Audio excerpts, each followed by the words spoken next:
Good morning student. आज हम next पढ़ेंगे। अभी तक हमने 4th चैप्टर शुरू किया था और उसमें हमने पढ़ा था पोटेंशियल क्या होता है, पोटेंशियल डिफरेंस क्या होता है, पोटेंशियल एनर्जी क्या होती है, सुपरपोजिशन प्रिंसिपल पढ़ा था, सोर्स चार्ज की पोटेंशियल कितना होता है एक पॉइंट पर। ये चीज़ें हम पढ़ चुके हैं। आज हम पढ़ेंगे next potential energy. Potential energy क्या होती है +1 में भी हम लोग पढ़ चुके हैं, आपको पढ़ाया था कि पोटेंशियल एनर्जी क्या होती है। ठीक है, डिफरेंट टाइप की एनर्जी हमने पढ़ी थी वहाँ पर। आज हम पोटेंशियल एनर्जी चार्जेस, अगर कोई चार्जेस का सिस्टम है तो उसमें सिस्टम में कितनी पोटेंशियल एनर्जी होगी। जैसे मॉलिक्यूल NaCl है, 2 पार्टी चार्ज का सिस्टम है, 3 का भी होता है, 4 का भी है, 5 का भी होता है। तो उनकी पोटेंशियल एनर्जी क्या होती है, मतलब सिस्टम चार्जेस के सिस्टम की पोटेंशियल एनर्जी क्या होती है। तो वहाँ हमने पढ़ा था कि एनर्जी क्या होती है। बेसिकली एनर्जी एक वर्क डन है, एक कैपेसिटी है, काम करने की कैपेसिटी को हम क्या बोलते हैं, एनर्जी। किसी बॉडी में अब देखो, जितना बॉडी पर काम होता है उतनी वो काम कर सकती है, जितना उसके ऊपर होगा उतना वो काम कर सकती है, वो भी उतना करके दे सकती है, कैपेसिटी उतनी होती है। ठीक है, तो अब हमने देखा कि अलग अलग फॉर्म में वर्क हो सकता है, बॉडी कर सकती है, तो फॉर्म के आधार पर भी उसको अलग अलग टाइप की एनर्जी बोला। जैसे ग्राउंड से अगर किसी चीज़ की हाइट है तो ग्राउंड उसको नीचे खींच रहा होता है, बट अगर वो वहाँ पर है तो वो वर्क कर रही होती है, तो वो वर्क कर रही होती है तो वो करके भी दे सकती है उतना वर्क। तो इसका मतलब वो जब हाइट के कारण तो जो वर्क करती है उस वर्क को हम क्या बोलते हैं, potential energy. That work is called potential energy, gravitational potential energy पहले टाइप की। दूसरे टाइप की पोटेंशियल एनर्जी होती है जब शेप बदलती है। स्प्रिंग है, स्प्रिंग को दबाओ, पार्टिकल पास पास आ जाते हैं पोजीशन के कारण, वो भी वर्क कर रहा होता है। दबाते हैं जब हम कंप्रेस करते हैं, जब स्ट्रेच करते हैं, तो जब शेप चेंज होने के कारण जो एनर्जी आती है that is loss of potential. तो 2 तरह की हमने पढ़ी। एक तीसरे टाइप की भी होती है, वो जो आज पढ़ेंगे, इलेक्ट्रिकल पोटेंशियल एनर्जी। वो क्या होती है कि हमें पता है कि जब किसी चार्ज को हम फील्ड में लाते हैं, किसी पॉइंट पर फील्ड के अंदर लाते हैं, तो फील्ड का फोर्स उसको बाहर धकेलता है। ठीक है, उस पर फोर्स लगाता है। तो अगर उसको किसी पॉइंट पर रखना है हमें, तो फील्ड फोर्स के अगेंस्ट काम करना पड़ता है हमें। ठीक है, जैसे ये चार्ज है, इसकी फील्ड बाहर जा रही है, ठीक है, इन्फिनिटी तक जा रही। अगर हम इन्फिनिटी, बाहर पॉइंट है इन्फिनिटी, बाहर से हम किसी चार्ज को इस पॉइंट तक लाते हैं, तो जो हमें फोर्स तो बाहर धकेलेगा, तो जो वर्क करना पड़ेगा, उस वर्क चार्ज पे जो वर्क होगा जहाँ तक पॉइंट तक लाने में, उसको हम बोलते हैं, उस वर्क को बोलते हैं उसकी पोटेंशियल एनर्जी, चार्ज की पोटेंशियल एनर्जी। ठीक है, तो सिस्टम चार्जेस का कोई सिस्टम होगा तो उसकी कितनी होगी। तो देखिए, जब सिस्टम नहीं बना है तो चार्ज कहाँ है, एक दूसरे की फील्ड में नहीं है, बहुत दूर है, इन्फिनिटी पे है, फील्ड के बाहर है, तो कोई उनको मूव करवाएंगे तो कोई वर्क नहीं होता। बट जब वो पास आते हैं, चार्ज पार्टिकल पास आते हैं, तो वो एक दूसरे की फील्ड में चले जाते हैं, फील्ड में जाते हैं और कोई लोकेशन वो ले लेते हैं, तो सिस्टम बन जाता है। ठीक है, कुछ डिस्टेंस पर वो लोकेशन हो जाती है उनकी, और मॉलिक्यूल बन जाते हैं जहाँ चार्जेस का सिस्टम बन जाता है। तो उस मॉलिक्यूल की या चार्जेस सिस्टम की पोटेंशियल एनर्जी क्या होगी। तो क्या है, डेफिनेशन ये है कि कितना टोटल वर्क करना पड़ रहा है हमें चार्ज पार्टिकल को फील्ड के बाद इन्फिनिटी से सिस्टम के अंदर लोकेशन पे लाने के लिए, सिस्टम के अंदर उनकी पोजीशन तक लाने के लिए। The amount of work done to move the charges from infinity to their location in the system against the electric field force is called potential energy of the system of charges। उसको potential energy हम बोलते हैं। ठीक है, तो अब हमें निकालनी है कि कितनी होती है। ठीक है, अलग अलग चार्जेस का सिस्टम है हमारे पास, तो उसकी कितनी होगी वो हमें निकालना है। ठीक है, तो पहला है एक्सप्रेशन फॉर टू चार्जेस का सिस्टम है हमारे पास। कोई दो चार्जेस का सिस्टम है तो उसके पास कितनी पोटेंशियल एनर्जी होगी वो निकालनी है। तो हमेशा याद रखिए, एक साथ हम नहीं निकाल सकते कि दो चार्जेस का सिस्टम है कि एक साथ मूव करवाएंगे तो निकालेंगे, नहीं। हम क्या करेंगे, हम क्या करते हैं, एक चार्ज को स्पेस में रखेंगे। ठीक है, यहाँ कोई फील्ड नहीं है, कोई फील्ड नहीं होगी, वहाँ फील्ड नहीं है तो उसका वर्क वहाँ कितना होगा, 0 होगा। फील्ड नहीं तो वर्क भी नहीं होगा। फिर हम क्या करेंगे, किसी लोकेशन पर उस चार्ज की फील्ड इन्फिनिटी तक चलेगी, तो हम क्या करेंगे, उसके बाद हम किसी दूसरे चार्ज को लाएंगे उसकी फील्ड के अंदर किसी पोजीशन पर, तो उसकी फील्ड उसको रिपेल करेगी, तो उस पर वर्क होगा, वो वर्क निकाल लेंगे। ठीक है, फिर टोटल कर देंगे कि दोनों पे कितना हुआ, तो नेट आ जाएगा सिर्फ दो चार्जेस का। अगर 3 होंगे तो पहले को रखेंगे, दूसरे को लाएंगे, फिर तीसरे को लाएंगे, नेट वर्क डन कर देंगे तो नेट आ जाएगा। ठीक है, और वही वर्क किसके इक्वल होगा, क्योंकि कोई फील्ड इन्फिनिटी से लोकेशन पर लाने के लिए हुआ है वर्क, तो वो कौन सा होगा, वो होगी work equal to potential energy. ठीक है, तो सिस्टम की आ जाएगी। तो देखिए, इसका हमने क्या किया, दो चार्जेस की सिस्टम की निकालनी है, तो हमने क्या किया, जे हमने माना पी पॉइंट पर कोई चार्ज हमने स्पेस में माना Q1 चार्ज पी पॉइंट पर है। ठीक है, स्पेस में अगर पी पॉइंट पर है तो देयर इज नो फील्ड, नहीं फील्ड है तो वर्क डन कितना, therefore net work done is will be 0। तो W1 क्या हो गया, पहले चार्ज का वर्क कितना, 0 हो गया। ठीक है, अब माना कि कोई अगर दूसरा कोई चार्ज Q2 इन्फिनिटी से आता है, इससे कुछ डिस्टेंस तक, इन्फिनिटी से P2 तक आता है। ठीक है, और इससे कितनी डिस्टेंस, 1 से कितनी डिस्टेंस तक, R12, 1 से 2 की डिस्टेंस, इतनी डिस्टेंस तक जहाँ तक आता है। ठीक है, तो इसकी फील्ड होगी, तो ये इसको रिपेल करेगी, तो वर्क होगा, तो work done against the electric force will be कितना होगा अगर चार्ज इन्फिनिटी से P2 आता है तो work done against field will be क्या होगा, 2 पे हो रहा है 1 के कारण, तो W12 होगा, W12 इक्वल टू फार्मूला टेंशियल का होता है वर्क अपॉन चार्ज, तो वर्क क्या होना, टेंशियल इनटू चार्ज। तो क्या होगा, इसकी फील्ड है तो इसका पोटेंशियल भी जहाँ पता होना हमें, इस पॉइंट पर पोटेंशियल भी पता होना। ठीक है, तो अगर बी मान लें तो वर्क क्या होना, जहाँ पर चार्ज इनटू पोटेंशियल, तो वर्क होना 2 पे 1 के कारण, that will be charge Q2 लाए, और पोटेंशियल कितना हुआ पहले का V1। जब बी मान लो आपकी मर्जी है, मैंने बी मान लिया। ठीक है, तो ये आ गया, अब ये आ गया वैल्यू भर दो।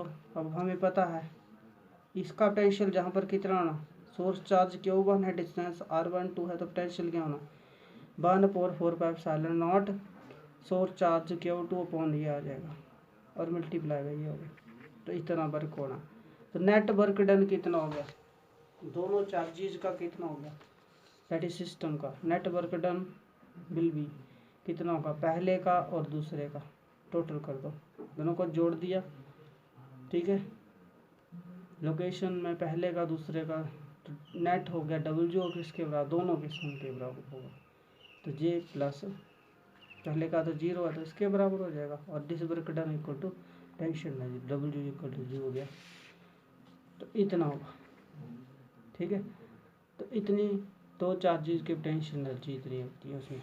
दो चार्जेस हैं, कोई मॉलिक्यूल है दो चार्जेस का, तो उनके पास इतनी पोटेंशियल एनर्जी निकाल सकते हैं हम। अगर चार्ज पता हो दोनों बॉडी पे कितना है, डिस्टेंस कितनी है, कितने डिस्टेंस पे है फील्ड में, तो उनके अंदर कितनी पोटेंशियल एनर्जी होगी ये हम निकाल सकते हैं, इतनी होती है। ठीक है जी, हो गया। नेक्स्ट देखिए, अब है 3 चार्जेस का सिस्टम।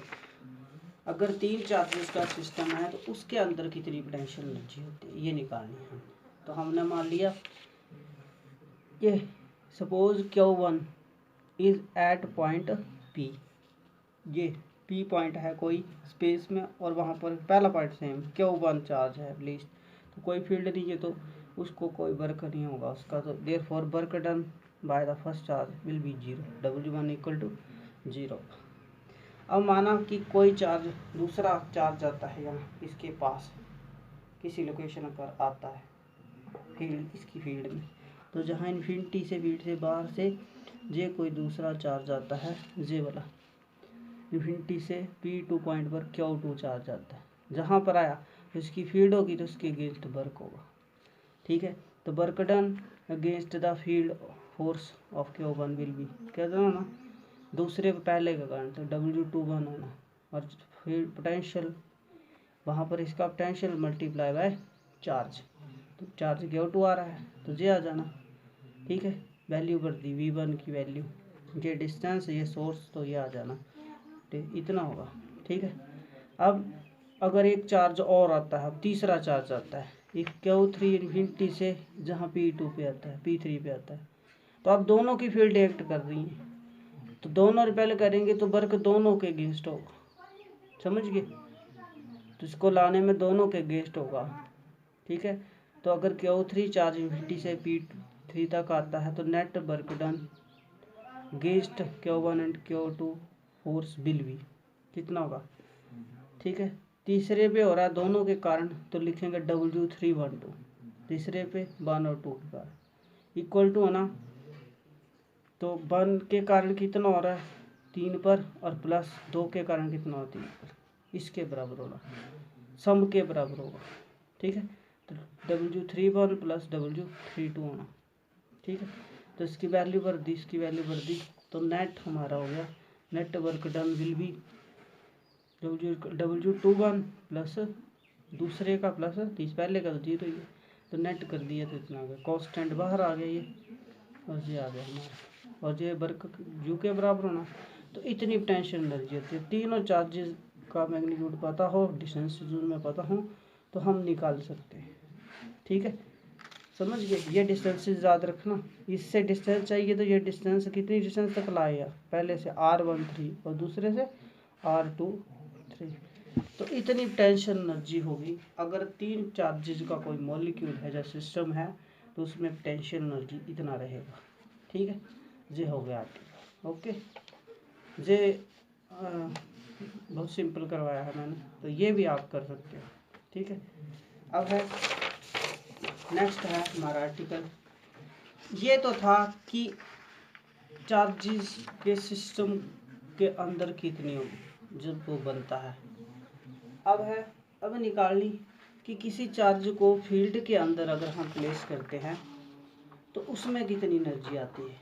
टेंशन एनर्जी तो होगी उसमें, क्योंकि फील्ड रिपेल करेगा, हम ला रहे हैं तो वर्क करेगी, फील्ड के अगेंस्ट वर्क करना पड़ेगा, और वही वर्क जो चार्ज पे हुआ वही वर्क को हम क्या बोल देते हैं, वही वर्क जो हुआ है वो उतना ही वर्क वो भी करता है। ठीक है, तो उसी वर्क को हम इलेक्ट्रिक पोटेंशियल एनर्जी बोलते हैं। ठीक है, अब हमें पता है कि अगर कोई फील्ड है, ये कोई इलेक्ट्रिक फील्ड है जी, तो फील्ड जा रही है इधर, तो आपको पता है कि हर एक पॉइंट पर पोटेंशियल क्या होगी, लग डिस्टेंस लग क्या वो पॉन आ रहा होता है ना पोटेंशियल, तो ये अलग होगा, चार्जेस तो सेम है, यूनिफॉर्म फील्ड है, तो पोटेंशियल क्या होना, डिस्टेंस अलग अलग अलग पॉइंटों पे अलग अलग होना। ठीक है, पोटेंशियल अलग, हर पॉइंट का पोटेंशियल अलग अलग होगा। अब अगर किसी चार्ज को हम मान लेते हैं P पॉइंट तक लाते हैं, यूनिफॉर्म फील्ड में P पॉइंट तक लाते हैं, कोई चार्ज है तो वर्क डन कितना, तो और जहाँ इस पॉइंट का पोटेंशियल कितना भी है तो उसमें कितनी एनर्जी आती है, याद रखिए कितनी होगी, U equal to charge into potential. ठीक है, कि P पॉइंट तक Q चार्ज को लाने में जो वर्क हुआ, अगर पोटेंशियल वहाँ भी है, सीधा याद रखिए, आप ड्राइव नहीं करना, फिर फार्मूला आता है। तो एक्सटर्नल फील्ड में अगर पोटेंशियल भी है, कोई चार्ज वहाँ पर आता है, तो वहाँ पर एनर्जी कितनी आती है चार्ज में? Q इंटू V आता है, चार्ज इंटू वहाँ पर पोटेंशियल। ठीक है, डेफिनेशन से आया। ठीक है, तो इतना होगा। अगर जैसे 500 कूलम का चार्ज है, अगर मैं उसको जहाँ पर लाता हूँ और वहाँ पर पोटेंशियल 1 वोल्ट का है, तो एनर्जी कितनी आनी? 500 जूल की एनर्जी होनी है यहाँ पर। ठीक है, इस पॉइंट पर। इसका मतलब सोर्स चार्ज के पास पोटेंशियल ज़्यादा होता है, तो वहाँ पर अगर चार्जेस को लाना हो तो वहाँ पर एनर्जी भी क्या रखती है? मैक्सिमम। वहाँ एनर्जी मैक्सिमम होती है। और दूर पॉइंटों पर क्या होगी? मिनिमम। वहाँ पे भी फील्ड है बट क्या होगी? वहाँ मिनिमम होगी। तो इक्विलिब्रियम मेंटेन करने के लिए पहले बताया था कि चार्ज कहाँ से कहाँ जाते हैं? Higher energy to lower energy. तो ये हायर एनर्जी वाले थोड़े इधर चले जाएंगे ताकि एनर्जी बराबर हो जाए, तो इसलिए ये फ्लो करते हैं।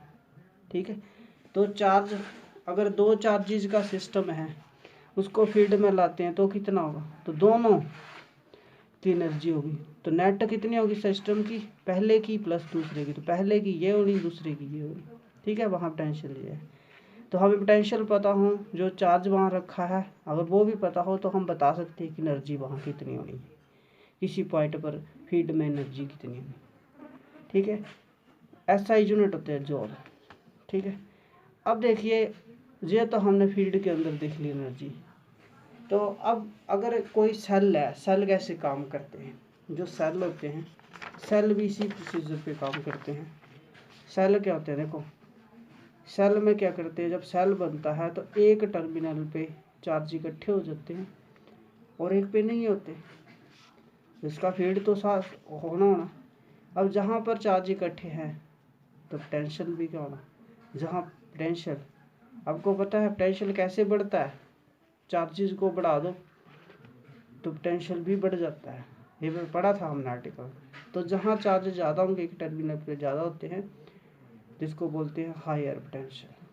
हायर पोटेंशियल, चार्ज ज़्यादा तो पोटेंशियल हायर, और जहाँ बड़े कम होंगे, नहीं होंगे, तो लोअर पोटेंशियल।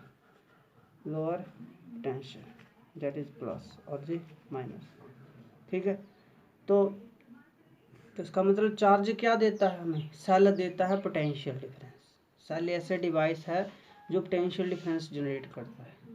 ठीक है, ये क्यों करेगा आगे पढ़ेंगे इसको। ठीक है, अब पोटेंशियल डिफरेंस दे रहा है तो इसकी एनर्जी ज़्यादा जहाँ पर जो चार्ज होंगे और इसकी एनर्जी कम, तो स्टेबलाइज होने चाहते हैं, तो ये बाहर जाना चाहते हैं लो की तरफ, बट यहाँ हवा है तो नहीं जा सकते, एयर में नहीं जा सकते, एयर नहीं जाने देती। बट अगर तार लगा दूँ मैं, एक बल्ब लगा दूँ यहाँ पर, तो बल्ब जग पड़ेगा।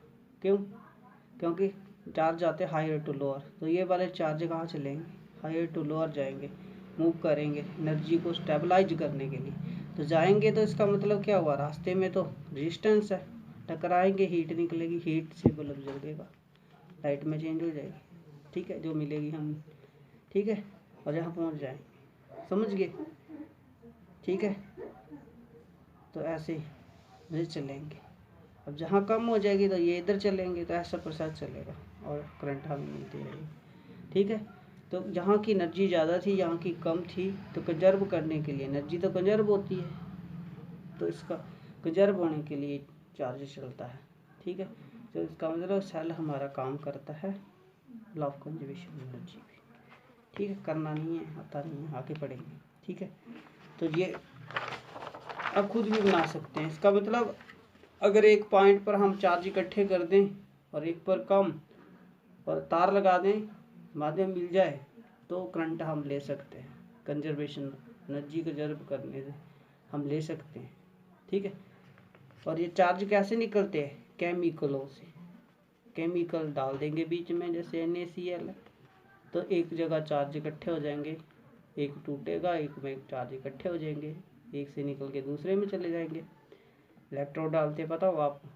ठीक है, तो ऐसे होगा, समझिए। ये हो गया। अब लास्ट आर्टिकल है इसमें, डाइपोल, वेरी इंपॉर्टेंट पेपर में आता है।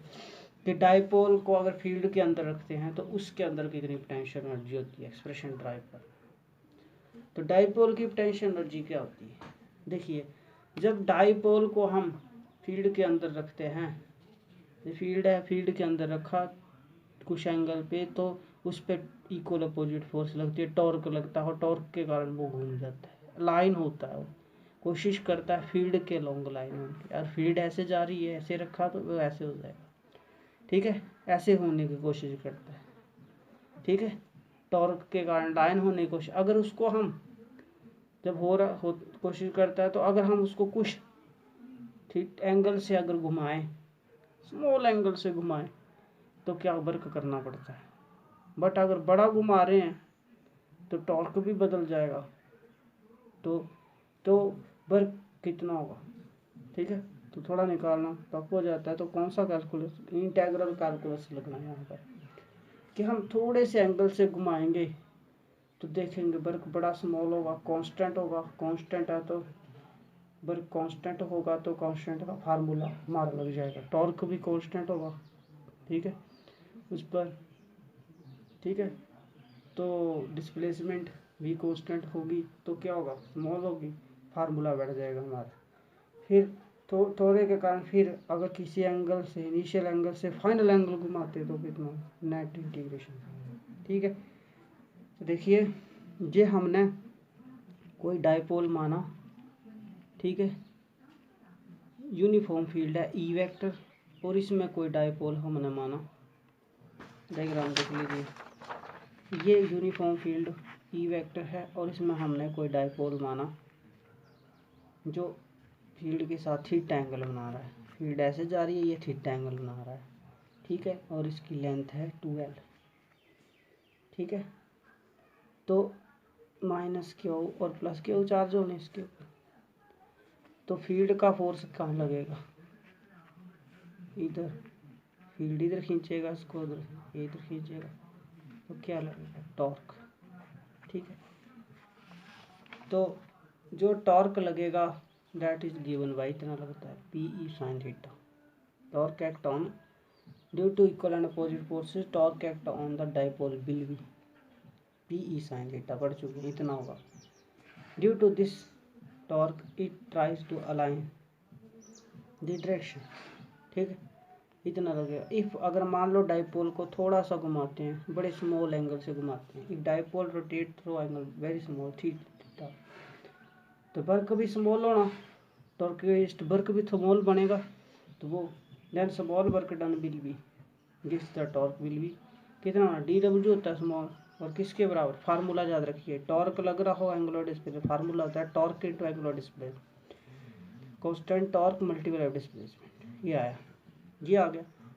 अब थोड़े से एंगल से घुमाया तो इतना, अगर किसी को थीटा 1 से थीटा 2 घुमाते हैं, इनिशियल उसने कुछ एंगल बनाया है वहाँ से, और फिर थीटा 2 तक घुमाते हैं, if dipole rate theta 1 to theta 2, तो बड़ा ज़्यादा work can be find by integration, ठीक है, net work can be find by integration कर देंगे इसकी, इधर डेफिनेट इनडेफिनेट होनी, और इधर बता थीटा 1 टू थीटा 2, ठीक है, कहाँ से कहाँ घुमाया, इनिशियल थीटा 1 टू थीटा 2, तो इतना, ये कांस्टेंट बाहर चला गया, साइन की माइनस कॉस थीटा होती है, mod theta 1 to theta 2, upper minus lower, तो अपर डाल दो माइनस लोअर, ये आ गया, ठीक है, इसको पहले लिख लिया, इसको बाद में, तो इतनी टेंशन आती है, जितना वर्क होता है फील्ड के अंदर उसको घुमाने के लिए, ठीक है। तो अब यही equal to potential, this work done equal to potential, तो डबल जो हो जाना जी, ठीक है, इसके बराबर हो जाना, ठीक है, तो u इक्वल टू इतनी होती है पोटेंशियल एनर्जी। अब कुछ रिजल्ट बनते हैं, क्योंकि जो एंगल है उसका पहले वो किसी भी एंगल के साथ हो सकता है, राइट हो सकता है, लाइन हो सकता है, तो डिफरेंट रिजल्ट इसी के बन सकते हैं। तो डिफरेंट रिजल्ट में क्या इसकी पोटेंशियल एनर्जी उसको देखेंगे। तो पहला है कि अगर थीटा 1 90 हो और थीटा 2 0, इसका मतलब क्या, फील्ड ऐसे जा रही है, 90 है, कि पहले 90 पे था और उसने कुछ थीटा एंगल बनाया फील्ड के साथ, अगर 90 से थीटा घूमता है तो राइट एंगल से कुछ एंगल से घूमता है, तो टेंशन एनर्जी कितना होगी, देन यू क्या होना, पी ई साइन थीटा, कितना हो जाना, थीटा 190 और जे, तो इतनी हो जाएगी, पी डॉट ई हो जाएगी, P cos A B cos theta, P dot A dot B होता है ना, तो जे बन जानी माइनस आना, माइनस पी डॉट ई होना, इतनी आती है। ठीक है, तो ये पोटेंशियल एनर्जी स्टोर होती है जब dipole right angle to rotate करता थीटा है। ठीक है, तो कई बार पेपर में आता है कि प्रूव कीजिए कि पोटेंशियल एनर्जी इतनी स्टोर होती है। ठीक है, तो फिर ये सारा करना जहाँ तक। दूसरा कि थीटा 1 0 हो और थीटा 2 थीटा हो, मतलब पहले 0 बना रहा है फील्ड के लॉन्ग है और फिर थीटा से घुमा रहा, तो कितनी एनर्जी होनी, जहाँ भर दी T E, theta 1 0, theta 2 theta, ये हो गया, तो इतनी हो गई। ठीक है, समझ गए, तो ये था टेंशन एनर्जी। ठीक है, अब है नेक्स्ट है कि प्रूव करना, नेक्स्ट आर्टिकल छोटा सा क्वेश्चन है, खुद भी कर सकते हैं आप, कि प्रूव कीजिए कि इलेक्ट्रिकल फोर्स के द्वारा net work done close path में चार्ज को मूव करने में कितना होता है, 0।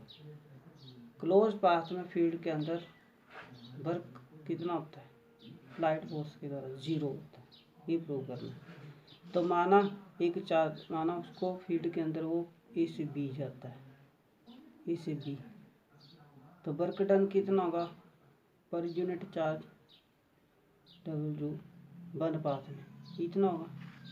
टेंशन डिफरेंस की डेफिनेशन लगी, इसके बराबर होगा, इतना होगा, work done per unit charge इतना होगा, और किसके बराबर होता है, टेंशन डिफरेंस के बराबर होगा, इसके बराबर। और जहाँ से यहाँ लाएंगे, बी से लाएंगे तो इतना होगा, नेट कर दो तो 0। ठीक है, तो ये आपने करना होगा तो बुक से कर सकते हैं, गणेश की बुक से। ठीक, ओके, तो ये चैप्टर आपका खत्म हो गया। ठीक है, इलेक्ट्रिक पोटेंशियल खत्म हो गया। अच्छा,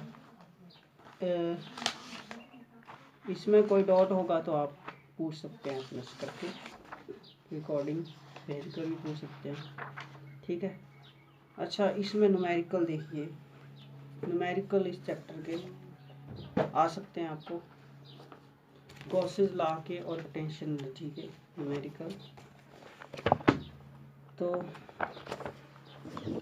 हाँ जी, ये हैं पहले इलेक्ट्रिक फील्ड के और गॉसेस लॉ के, ये हैं इतने न्यूमेरिकल हैं, तो आप देख लीजिए। फार्मूले आपको पहले भी बता दिए थे लेक्चर में, सीधा करेंगे। देखो क्या पूछा है, calculate the electric field strength due to required due to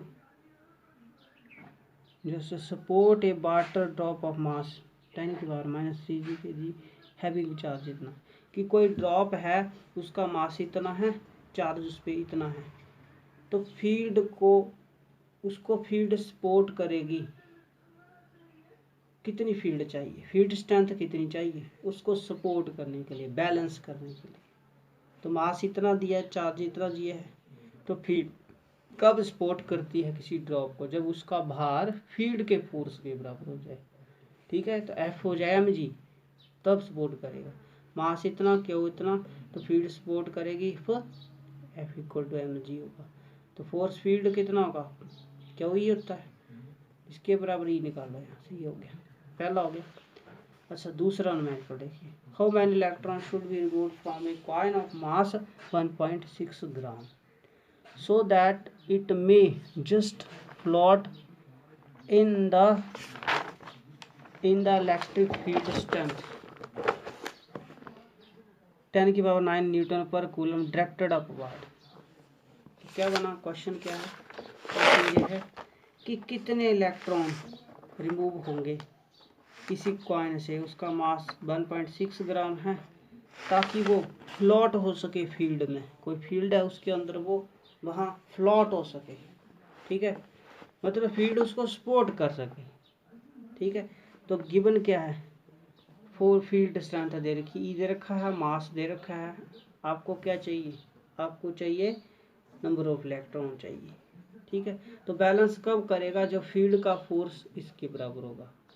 तो फील्ड इतनी होती है, क्या होती है, तो क्या होगा, नहीं होता है, तो जहाँ से n निकालो जो हो गया। ठीक है। अच्छा, इसके बाद है आपके नेक्स्ट न्यूमेरिकल, ये देख लो, आप देख लीजिए, ये खुद ही कर लेना आप, ये वाले। ठीक है,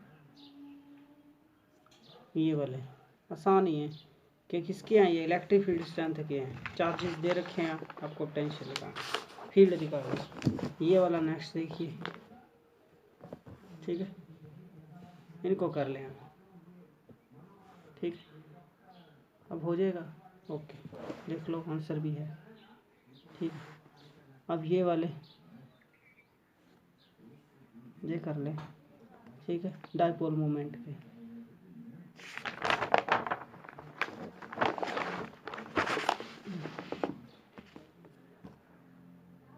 ये कर लें प्रैक्टिस।